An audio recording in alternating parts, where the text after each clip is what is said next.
How's it going, everyone? Just gonna talk about a topic, right? And believing in Jesus Christ, what it actually means. So, for a lot of people, believing in Jesus means that you believe in the Lord, right? Believe in Lord Jesus Christ, and that you know that you have experienced, like divine protection for believing in Jesus Christ. That's what a believer is, to be quite honest. Um,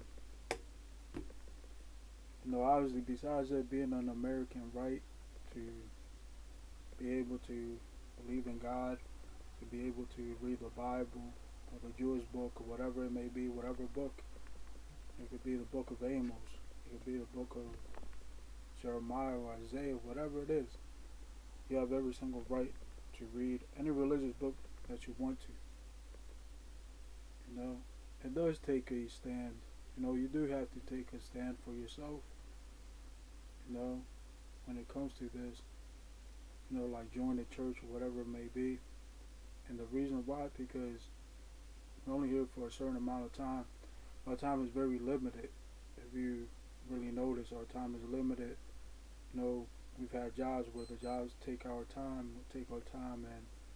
and obviously that's one of the things that we have practiced here, right? Believing in Jesus Christ. You know, uh, it's very interesting once we think about this. Because for myself, I've been on the road for a very long time. Since like 17 years old driving. I'm 34 years old now. That's 17 years on the road. And everybody knows it's like, it doesn't matter what insurance you have. Insurance doesn't actually protect you from being damaged. No, insurance doesn't protect you from being unarmed. On the contrary, what it's saying that if this and this happens, that they supposedly step in and say, oh yeah, you're a U.S. citizen, you have insurance. If a car crashes you, then the other insurance pays for you. And if you crash somebody, and your insurance has to pay for somebody else, that's all it says. Obviously, yes, we know accidents do happen, car accidents happen and stuff like that. It's not about insurance at all. It's simply about knowing that how do you say, we've been saved through the Lord, through believing in the Lord Jesus Christ all these years, right? And it comes to a point where how do you say it, like for myself, believe it or not, that's the most important decision that you can take, is to accept Jesus Christ, and to know that the Lord has always been there for you. If you're a believer, the name of Jesus Christ has been like this invisible coverage over you, all these years. And that's how it is. I can't, there's so many stories out there. I remember being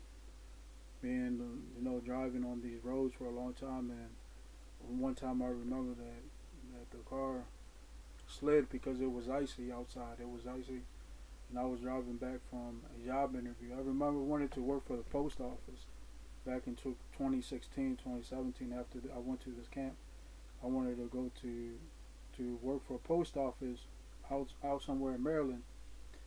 And I remember the lady was there, the lady that conducted the interview. She told me, yeah, just sit down. I remember the office was next to an airplane, how do you say it, to a private airplane runway. And everything was normal that day. She was like, yes, sit down. I'm like, I told him, like, this is kind of, I've never been to a post office that's right next to an airplane. She said, yeah, I know, it's pretty cool, da da da, and everything seemed normal. Little did I know on the way back that it was going to start snowing and icing. You know? I'm driving, my car is driving like this on the back road. I'm driving like this way, and the other lane, let's say this is another car, right? It's like one lane going this way, one lane going that way. So I'm driving my car like this, and in the other lane, the cars are going this way. So all of a sudden, it starts snowing. It was snowing before that. It started snowing in my car. Literally, I'm doing like 40 miles an hour, and it slides like this. And when I'm midway, there's a truck. I see a big tractor trailer coming uphill, and I remember that all I said was like Jesus Christ. And all of a sudden, the car decided to finally like how do you say it, to finally get stuck. It got stuck.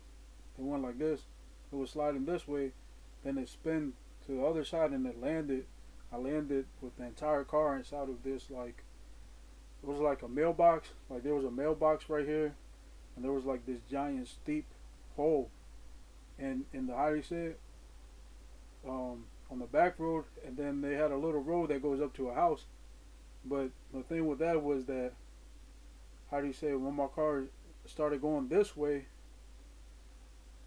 how do you say it, it was that it started going to the left like this, and I turned the steering wheel to the right to maneuver it, so I could go to the right, but it didn't. Instead of it went like this to the left, and how do you say it? I could have been that I panicked. I panicked. The car was slipping. I panicked. I remember it was like all I said was like, Jesus Christ, protect me right now. Strange as it may sound. And I'm seeing a big tractor trailer at the same time.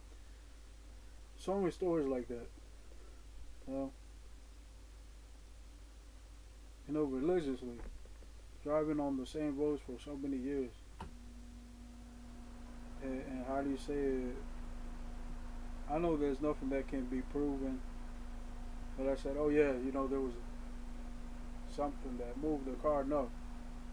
What I'm saying is that protection is there, right? That protection of, how do you say it, of faith in Jesus is what we believe, what I believe kept me alive that day. So many times that has happened,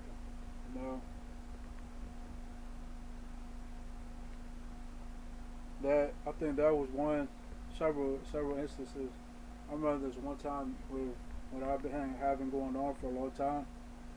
I remember I was just laying down this one night.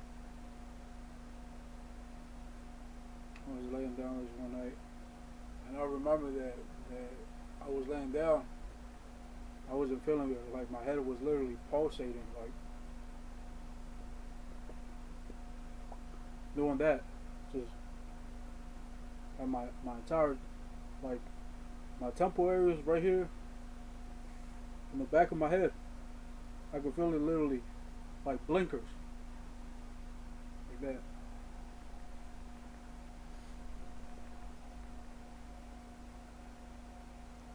And I'm laying down like this with a pillow over my head, in the place where I was staying, the house where I was staying. I'm laying like this. I'm going to sleep. I'm like, I can't stand this no more. I can't stand no more.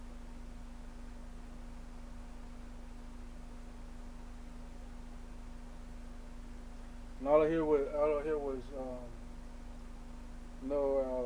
don't know if some of you have heard of the founder of the MI Church, the ME Church, Gia, the Puerto Rican evangelist preacher that preached for a lot of years. I remember that I heard his voice. I'm laying down like this. I remember I heard his voice, like very clear, like super clear. I do not. I'm laying down. I see like everything's black and white. Everything's black and white.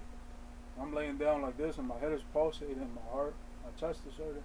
I'm laying down like this, and then like kind of that state that I'm in, I'm trying to see like my shoes and stuff, and everything's black.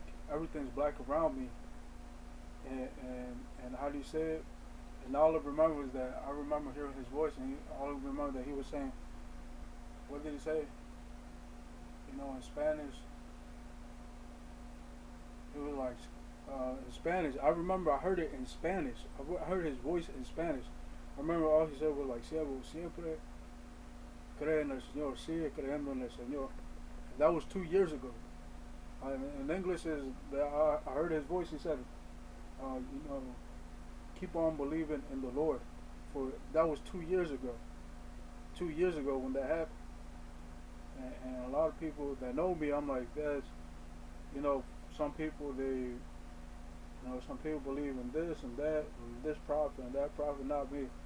I've faithfully been believing in Jesus Christ because not only because I'm an American person, but also because I heard of the gospel for such a long time. But believe it or not, sometimes the gospel becomes um, basically your other people's own stories, of what it means to be believers. And I remember that so many sermons that I heard from him for such a long time, no matter where I was. I remember that one of his sermons that I had heard a long time ago was that him saying, doesn't matter what profession you have, what occupation you have. He said the smartest thing you can do throughout your lifetime is to believe in Jesus Christ. And it stuck with me for a long time. Up until I got it, I had this health issue going on. And I still do. I talk about it so much. But it's like sometimes, how do I say this? Sometimes we think that everything's reading, everything's praying. But there are always experiences that we experience. Sometimes, like, if there's something after this or there isn't. So many questions when I'm going through this. Is there a heaven that I'm going to after this? You know, um, it sounds impossible to believe, but according to how do you say it, to a lot of Bible scholars and probably books of spirituality that are out there, people say like they have seen their friends in a better place. They have seen their how do you say it, their friends in a better place. They have seen their relatives in a better place. I lie to you not. I lie to you all not. The story of how do you say it, one of my friends that I mentioned, Robert, I lie to you not. Out of all every individual that I know that's no longer here, he's the only one that appears in my dreams, and I don't know why. He had a really bad substance abuse problem for years, and I knew nothing about it. I struggled with how do you say it, with a lot of depression. At 19, 17, 19 years old, I had so much depression. At 17, 19 years old, so much stress. But it got to a point where I became very, like, communicative about it, because it's better to be communicative than to be acting like hiding it, to hide like, oh, that you either drink beer or that you, how do you say it, that you smoke or something like that. It's better that you not hide it. But when I was younger, I used to hide it from my parents. And then as I grew up, they found out, and after a while, so I couldn't hide it no more. They just knew.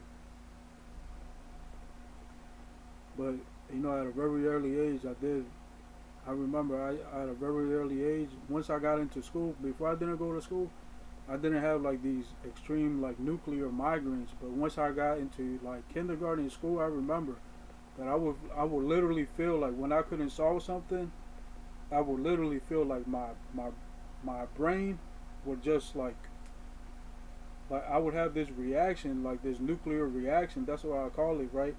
And I would just like, I don't even know how to explain it. I would just see all like, it would be like if a whole bunch of little stars hit my forehead. You know, that's how it would feel like. When you like drink soda, let's say you haven't drank soda in like 2 weeks, and you pour it in a cup and you drink it with the fizz and everything. That's how I would feel. Like I would just get this extreme like rush out of nowhere when I couldn't solve things. And the thing with it was that I was very good at like music, very good at music, very good with like other things. Like, yeah, that was my main thing, like music or like problem solving as a child, like puzzles and stuff like that. You remember I used to like to do puzzle pieces, like 100, 500 pieces puzzles. I used to love doing puzzles. But how do you say it? I think that after a while it was like like now that I'm 34, now I try to realize like where did I get this like these migraines from, and I always try to remember my childhood. I'm like, it really started when I was a kid. It started when I was a kid, and and the pressure was there. The pressure to be in church and all of that was so important. But now that I realize that my parents, they always wanted to keep me in church. Like keep me here, like stay doing this, stay doing that. Little did I know that they were really trying to prepare me, to be like a little preacher kid or whatever it was. And I did become a preacher kid for a little while, but I stopped. I stopped. Just I don't know. I don't know what got into me. I just stopped going. But it was always there. Like it was always there. That how do you say it? It's not. It wasn't a desire. It was more like I was always there at the right time. I don't know what it was, but as a kid, I always experienced that. And the founder, I would always see the founder in my dreams. Ever since I was a kid, I would see the founder in my dreams. Like do this, do that, do this, do that. Put your tie on this day. Stuff like that. I would see the founder in my dreams, and I don't even know why. I'm like, I just don't know to this day. And even when I left the church, right? And then I came back, and then again, now with my health condition, I'm like, I'm not going no more. I'm not going no more because everything became impossible for me. I have a health condition, everything became impossible. Even like that, the founder, wherever I'm at, wherever house I'm at, the founder, somehow, he's not even here no more. It's like one of those things like, anybody has heard something called Beyond the Grave?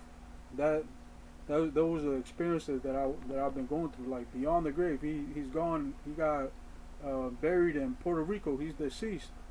He died here in America, and then they buried him in Puerto Rico, which sounds impossible, but I have no reason to lie about this. I always hear most of the time his voices, or just I hear his voice in dreams, you know. And I regret it. I'm like, I should have just stayed to preaching at church, because I knew that was what I was initially as a kid had. How do you say it? My parents had stuck with me to do that as they would. But after a while, it's a long story that I grew up, all of that, and how do you say it? It's very strange. Then and today across the street, we experience strange spiritual stuff. Today across the street, my neighbor, I haven't seen them in a long time. I seen him across the street, and there's some kid sitting in a red car. And you know what I thought? I'm like, man, I swear to goodness, I've seen this kid somewhere. I'm like, I've seen this kid somewhere, but I never knew. I'm like, that's the first time they pull up. But then I realized, I'm like, oh my goodness, that kid looks like me when I was how do you say it? That kid looks like me when I was how do you say it, like preteen. Then I remembered, I'm like, oh my goodness, what is this, I said, what is it? Went back inside, started doing a whole bunch of work. I lied it out for this company I'm working with. I don't even know how I get through it. Whole bunch of notes. Just notes. They say like, Gabe, I wonder what Gabriel's up to. I'm always busy doing training for this work, for this job. A whole bunch of like notes upon notes. Just and it always takes me back to make these videos, of how important it is. Some of the guys some of the guys that go to church and stuff like that, I'm gonna tell you guys this. I'm gonna tell you something special. You guys ever see this video? There's nothing that God doesn't know we go through. God knows everything we go through. Sometimes you feel like it's important for people to know what you go through, but in reality, some of them care and some of them don't. But if you believe that God knows what you go through, the best thing you can ever do is to stick to that. You stick to that. You stick to that. You stick to that. You stick to that, and everything you do, you put God first. Even if somebody laughs, even if somebody thinks it's a joke, you know, you'll learn along the way that some people they're just there because they want to be spectators and critics. And remember, your job is not to be a spectator or critic. Your job is there to be somebody that how do you say it? It becomes someone that's more important than a critic. You know, you become more important than a spectator. You become more important than how do you say it, than a musician. That's the truth. There's a lot of people that know that. You know, there's a lot of people that know that. You know, the story sometimes it finally comes out to the light. The story comes out to the light. A lot of the Latino people, community, and so forth, they know that church is important. And you know how much time we waste going to these jobs, these work, when the most important thing is in the Latino community, and that it should be more united, and it should be more welcoming to our friends from high school, to our friends from college, to our neighbors, and so forth. There's so much wasted time. The people that do know that, you know, sometimes, you know, you don't want to be just involved in community, oh, to gossip, to do this. They go out to party or somebody does this or drinks. No. It's about faith and being there together, most importantly than all, because we're only here for a certain amount of time. You know, the stories of how do you say it, of within the book of Revelations, how you think is the end times, or what is actually going through, and how God protects you, and what you think about the world, is something that's so important. You know, you have to put all that together. You put all that together, you conquer that, and you bring the message to people. You know, you tell people sometimes about just throwing something random, like saying, you know what, I used to be hanging out and this and that, and I know God protected me, and God protects a lot of people out here. You know, then you go from one thing to the next. God, you know, God protects a lot of people out here. Some people appreciate it, some people don't. Some people take it for granted. Some people just say it's a coincidence when it's not. You never want to. You're somebody that prays and teaches about God, and you start going out there and you represent church and stuff like that. You don't want to say nothing is a coincidence ever. You want to say that things happen for a reason all the time. Things happen for a reason to strengthen our bonds with God. You know, that's so much stuff that goes on in today's time. You know, even talking to your Muslim friends. If you have Muslim friends, you know, you talk to them about God. You know, talk to them about God. You talk to them about Jesus Christ. And you pray for them. Most importantly, you know, you pray for your friends. Some may friends, they might not like that you pray for them. But you still have to. You know, you still have to. And how do you say it? I see the bishop online. Bishop online, he posts about the Bible every single day. I could barely keep up with him, you know. I could barely keep up with him every single day. But he does it for a reason. Does it for a reason. You know.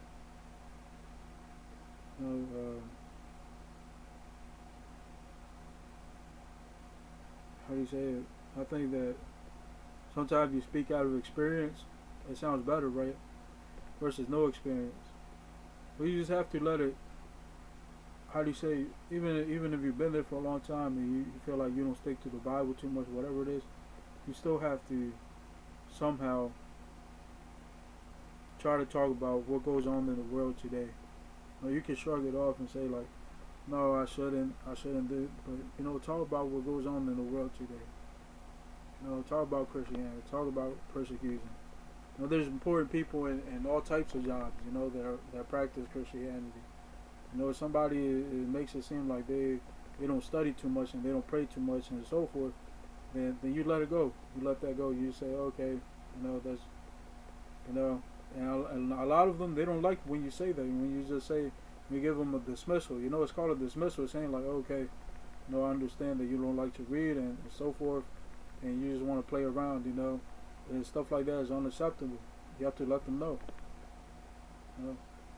But because the truth is that there's people in Christianity that practice Christianity and everything from drivers, from bus drivers to lawyers to doctors to law enforcement. A lot of people have stories of reading the Bible out there. It's very important. Just closing this video out. Peace and out blessings.